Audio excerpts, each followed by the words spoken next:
Hi, this is Mike King with the Partners Trust, and today I just wanted to bring some good news to potential California homebuyers. It's March 31st, and 6 days ago, the governor of California, Arnold Schwarzenegger, signed into law a California tax credit up to $10,000 for anybody purchasing a new home. That's a first-time buyer, new home.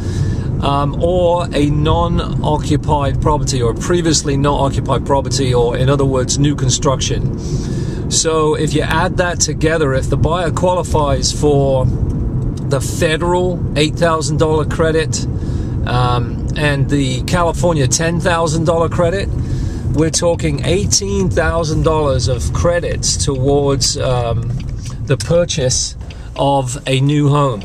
And with interest rates still being significantly way below the average, hovering around 5%, and an $18,000 tax credit, that is quite an amazing deal. So if you've been thinking about buying a house, I really don't think things will get much better in terms of the conditions for you to make a really good financial decision.